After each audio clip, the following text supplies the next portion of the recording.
Most people think financial freedom means never working again. Passive income, early retirement, permanent vacation. To change direction. To make decisions without financial pressure. The question is not how much money you need. It is what money allows you to choose. This version of financial freedom is performance, not reality. The images show luxury. The marketing promises ease. But the underlying claim is false. Someone earning $500,000 annually is not necessarily free. One job loss, one market shift, and the lifestyle collapses. Financial freedom is not about the size of your income. It is about the relationship between income, expenses, and options. But out of choice. You work because you want to, not because bills demand it. 2. Low fixed expenses relative to income. If you earn $100,000 and spend $95,000, you have none. 3. Reduced dependency risk. You are not reliant on a single employer, client, or income stream. Starting businesses, taking sabbaticals. These become possible when survival is not on the line. 5. Optionality. The ability to wait, to say no, to choose the better opportunity rather than the immediate one. Optionality is leverage. It has everything to do with flexibility. Financial freedom is quantifiable. Cash flow versus net worth. Cash flow is what comes in, minus what goes out monthly. You can have high net worth and low freedom. A $10 million house with a $2 million mortgage and $50,000 in annual property taxes creates obligations, not options. Cash flow determines freedom, not assets. Financial independence ratio. Passive income divided by living expenses. Your assets generate enough to cover costs without labor. But this is not the only form of freedom. They need enough margin that losing a job is inconvenient, not catastrophic. Someone with the same savings and $10,000 monthly expenses has 10 months. Lower burn rate equals more time to adapt. Every fixed expense is a constraint on future flexibility. The person spending $8,000 monthly on rent is paying $96,000 annually for housing. It is future optionality traded away.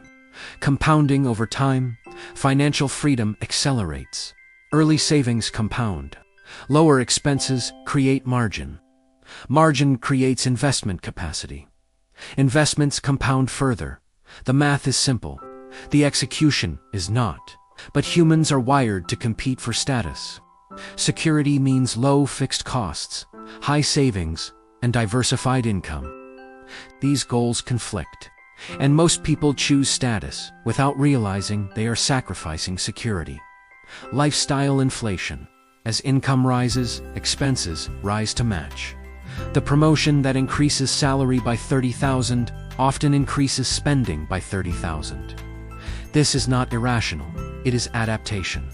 Humans adjust to new baselines rapidly, but it destroys freedom, because each new expense becomes a fixed cost. A mortgage, a car payment, private school tuition.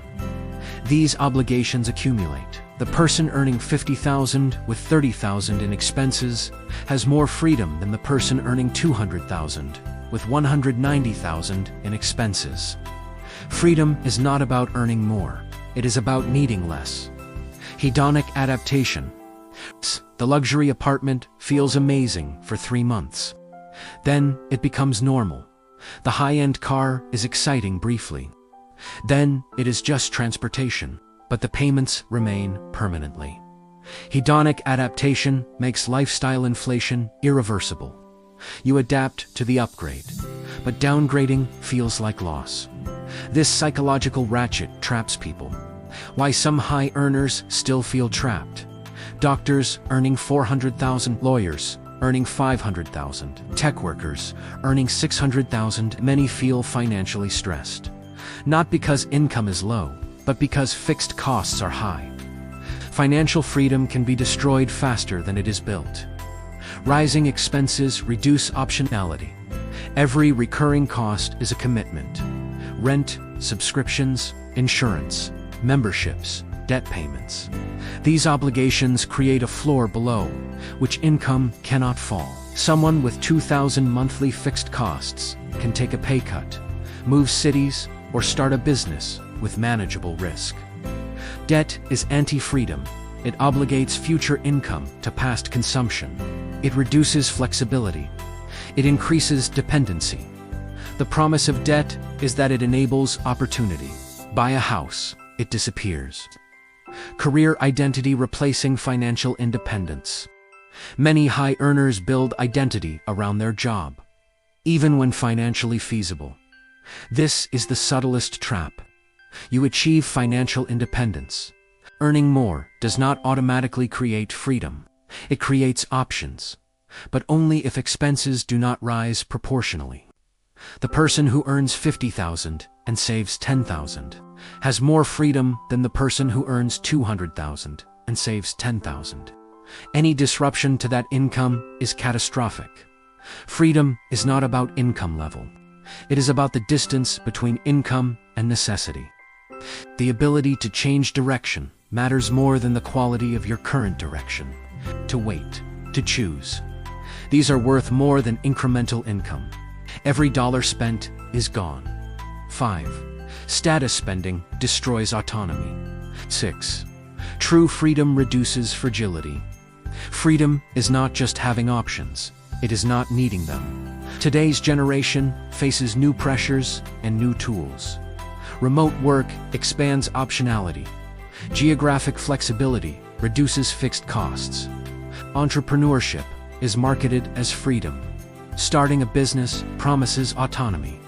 But most entrepreneurs work longer hours under more pressure than employees. Fractional shares, robo-advisors, building wealth is more accessible than ever. But accessibility also means more people invest without understanding risk. Social comparison destroys clarity. Instagram shows luxury. LinkedIn shows career success. TikTok shows passive income claims. You chase someone else's definition and sacrifice your own optionality in the process. Why younger generations misunderstand financial independence. But this framing confuses the goal. Financial independence is not about retirement. It is about choice. Some people reach financial independence and keep working. Financial freedom is not about escaping work. It is about choosing your obligations. It is not about passive income. The math is straightforward. Earn more than you spend.